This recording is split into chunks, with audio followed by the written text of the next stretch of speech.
Frontline 24 में आप सबों का स्वागत है। मैं मनोहर आनंद झा। अभी हमारी टीम पहुंची हुई है बेनीपट्टी प्रखंड के सलहा पंचायत, जहां पर सरपंच पद के उम्मीदवार पंकज कुमार जी हम लोग के बीच मौजूद हैं। आइए इनसे करते हैं हम चुनावी चर्चा। सर्वप्रथम आपका फ्रंटलाइन 24 में स्वागत है। धन्यवाद सर। और न्यूज़ इससे जुड़े सब जितने भी श्रोतागण हैं, मैं उनका सबका धन्यवाद करना चाहता हूं और साथ साथ आपका भी धन्यवाद करना चाहता हूं कि इस छोटे से उम्र में मैं जो इस परिचर्चा का आपने मुझे एक स्रोत दिया है, इसके लिए मैं तहे दिल से आपका शुक्रगुजार हूं। पंकज कुमार जी 22 साल की उम्र में सरपंच पद के उम्मीदवार होने जा रहे हैं, कैसा लग रहा है आपको? जी, मैं बहुत अच्छा लग रहा है और मैं कोशिश कर रहा हूं कि जिस तरह से मैं आगे उभर के सामने आया हूं, मैं युवा वर्ग से कहना चाहता हूं कि उसी तरह से आप लोग भी आगे आएँ और इस समाजी जो चीज़ें हो रही है, जो सामाजिक में जो उत्पीड़नाएँ हैं, उसमें बढ़ चढ़ के हिस्सा लें और युवा वर्ग खासकर विशेष तौर से आगे आएँ। मैं इससे बहुत तहे दिल से मैं खुश हूँ कि मैं इस चीज़ को मैं प्राप्त किया और युवा वर्ग मेरा सपोर्ट कर रहे हैं। 22 साल की उम्र एक युवाओं की उम्र होती है, बहुत छोटी सी उम्र होती है। इसमें आप इतनी बड़ी जिम्मेदारी, जो सरपंच की जिम्मेदारी होती है, पूरे पंचायत में न्याय को व्यवस्था को बना के रखने की काम होती है, उसमें आप अपने आप को कितना खड़ा मानते हैं और किस तरह आप काम कर पाएंगे उसमें? मैं एज एक यूपीएससी एस्पिरेंट्स हूँ और अब तक मैं बीपीएससी का एक अटैम्प्ट दे चुका हूँ। मेरा क्वालिफिकेशन नहीं हुआ, मैं प्री में ही छट गया, बट जितना तक मैं अपना एकेडमिक सेशन रहा है उसमें बहुत बेटर रहा है मेरा। और इस हिसाब से देखा जाए तो मुझे लगता है कि मैं 100% तो नहीं बट 99% मैं इस पे सटीक हूँ और मैं ये न्याय व्यवस्था को बहुत अच्छे तरह से सुचारू रूप से चला सकता हूँ, क्योंकि एरर तो हर चीज़ में होती है। और जहाँ तक मेरा क्वालिफिकेशन है, मैं बीएससी फिजिक्स ऑनर्स हूँ, तो मुझे पता है कि एरर हर चीज़ों में होती है। वो परसेंटेज एरर निकाला जाए तो सभी चीज़ों में है, इसलिए 100% एक्यूरेसी तो नहीं है, बट 99% मैं एक्यूरेट हूँ कि मैं जो न्याय व्यवस्था करूँगा वो बहुत बेटर होगा। और मैं जो एकेडमिक अभी तक जो मैं शिक्षा प्राप्त किया हूँ, जितने भी इंस्टीट्यूट से किया हूँ, मैं उसका सही जगह पे और सही समय पे सदुपयोग कर पाऊँगा। आपके चुनाव लड़ रहे हैं, बहुत सारे प्रत्याशी मैदान में होंगे, सब आपसे बड़े ही होंगे जहाँ तक मुझे लगता है, तो आप उन लोगों का कैसे सामना कर पाएंगे? उनके आरोप प्रत्यारोप का कैसे सामना करेंगे? मैं आरोप और प्रत्यारोप के प्रति ये कहना चाहता हूँ कि जितने भी मतदाता गण हैं, मैं उनसे यही कहना चाहता हूँ कि कोई कुछ बोले उससे मतलब नहीं है। मैं सीधा सा एक ही चीज़ मेरा मानना है कि आप किसी को चुनाव कर लीजिए, बट समाज का विकास होना चाहिए। मेरा मेन मोटिव है समाज का विकास होना चाहिए, युवाओं का जो डिमांड है उसका पूरा होना चाहिए।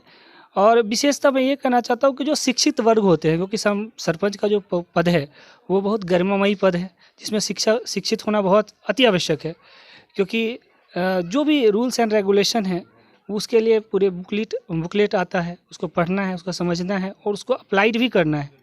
बट जब कभी अशिक्षित पर्सन, अशिक्षित कहने का मतलब होता है कि जो सिर्फ सिग्नेचर कर लेते हैं वो शिक्षित वर्ग में आ जाते हैं। मैं अशिक्षित कहने का मतलब यहाँ पे इंडिकेट करना चाहता हूँ कि जिनको एक प्योर नॉलेज नहीं है, ठीक है, गांव घर में एज वो एक लीडर की तरह उभर के आ गए और वह गांव घर की तरह राजनीति कर रहे हैं, वो सही नहीं है।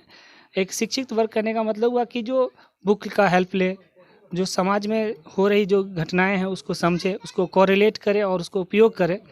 इस तरह से यदि करके करे तो बेटर होता है। तो मैं मतदाताओं से कहना चाहता हूँ कि जो एक अच्छा प्रत्याशी है, पहले उसकी शैक्षिक कैरियर को देखिए, फिर उनका समाज में उसका जो प्रोस्पेक्टस है उनको निकालिए, क्योंकि इलेक्शन कमीशन जो आपको समय देता है 15 दिनों और 20 दिनों का जो समय मिलता है मतदाताओं को, वो इसलिए मिलता है कि ताकि उस समय में आप जितने भी प्रत्याशी हैं उनको आप अच्छे से समझ सकें, उनके बारे में एकेडमिक कैरियर, उनका समाज में क्या रुझान रहा है, उनका समाज के प्रति क्या दायित्व रहा है, उन्होंने समाज के लिए क्या किया है, उसको समझिए और उस हिसाब से जो बेस्ट है उसको आप ऑप्ट करिए। मैं किसी भी मतदाताओं से ये नहीं कहना चाहता हूँ कि आप पंकज कुमार को ही वोट दें, बट यदि पंकज कुमार एक अच्छे लग रहे हैं, जो समाज में एक अच्छा कल्याण कर रहे हैं और पंकज कुमार एक अच्छा तरह से उभरे हैं, उनका एकेडमिक करियर अच्छा रहा है, तो आप हमें चुनाव कर सकते हैं, चुन सकते हैं। मैं एक ऑप्शन की तरह आपके साथ हूँ। आप युवा हैं, आपको युवाओं का कितना साथ मिल रहा है, बुजुर्गों का कितना साथ मिल रहा है, महिलाओं का कितना साथ मिल रहा है? आप तो उस फील्ड में घूमते होंगे, तो कैसा आपको लग रहा है? अभी तक मैं जितना घूम रहा हूँ, मैं युवाओं का मुझे 100% सपोर्ट है और युवा वर्ग ही मिलकर, क्योंकि एक्चुअली तो मैं पटना में मेरा कोचिंग इंस्टीट्यूट चलता है, प्राइवेट है, न्यूक्लियस स्मार्ट स्टडी। तो यहाँ का जो युवा वर्ग है, खासकर अधवारी का, तो उन्होंने मिलके हमको आपस में खड़ा किया है ताकि हम उनका नेतृत्व करें, क्योंकि हर कोई तो नेतृत्व करने के लिए कोई एक ही पर्सन आएंगे। तो उन्होंने नेतृत्व के पक्ष से मुझे खड़ा किया कि आप आइए और इसका सुचारू रूप से संचालन करें। तो युवाओं का अभी तक जो फील्ड में मेरा रुझान रहा है उसमें 100% है। ये बुजुर्गों का भी बहुत अच्छा है और माता बहनों का भी बहुत अच्छा योगदान रहा है। सबने बहुत आशीर्वाद दिया है, जहाँ तहाँ फील्ड में घूम रहे हैं बहुत आशीर्वाद प्राप्त हो रहा है और मैं बहुत हृदय से बहुत खुश हूँ। आप अगर यहाँ की जनता आपको आशीर्वाद देती है और आप चुनाव जीत के आते हैं, तो आप अपने सरपंच पद के गरिमा को कैसे बनाए रखेंगे, कैसे यहाँ के लोगों के बीच में न्याय व्यवस्था बना के रखेंगे? सबसे पहले मैं करना चाहता हूँ कास्टिज्म है। मैं सबसे पहले उसको कास्टिज्म को ख़त्म करने की कोशिश करूँगा कि जो भी राजनीति हो वो कास्टिज्म पे ना हो। जो भी वंचित वर्ग हैं बस उस पर हमें काम करना है। हमें कास्टिज्म पे बात नहीं करना है कि ये कास्ट से बिलोंग करते हैं या वो उस कास्ट से बिलोंग करते हैं, क्योंकि कास्टिज्म का जो हो रहा है वो जो राजनीति देखते आ रहे हैं वो कास्टिज्म थोड़ा ख़राब लगता है। उसमें जो वंचित वर्ग होते हैं वही पीड़ित हो जाते हैं। तो मेरा सबसे पहला मानना है कि मैं कास्टिज्म पे सबसे बड़ा अवरोधक हूँ। मैं कास्टिज्म को हटाने की कोशिश करूँगा कि कोई भी न्याय व्यवस्था हो उसमें कास्ट की कोई ज़रूरत नहीं है। व्यक्ति और जो मूलभूत इकाई है, जो मूलभूत संरचना है, उसी पे मैं काम करने की कोशिश करूँगा।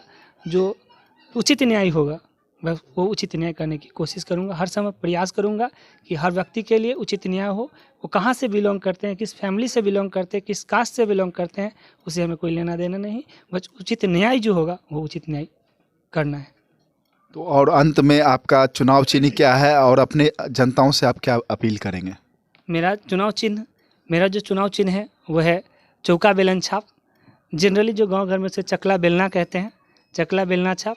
और मैं मतदाताओं मालिक से कहना चाहता हूं कि मेरा एकेडमिक कैरियर, मेरी शैक्षणिक योग्यता और ये सब देखते हुए, समाज में जो मेरी छवि है उसको देखते हुए यदि आपको लगे तो एक आप बेस्ट ऑप्ट के रूप में आप मुझे चुन सकते हैं।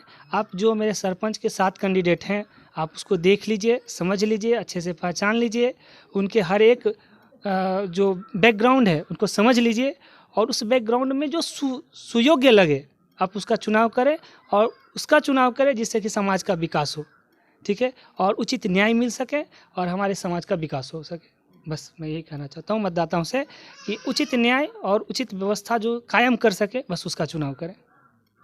तो ये हैं पंकज कुमार जी, जो कि यहाँ पर सरपंच पद के उम्मीदवार हैं सलहा पंचायत से। कैमरामैन मनोहर के साथ मैं मनोहर आनंद झा, फ्रंटलाइन 24। धन्यवाद।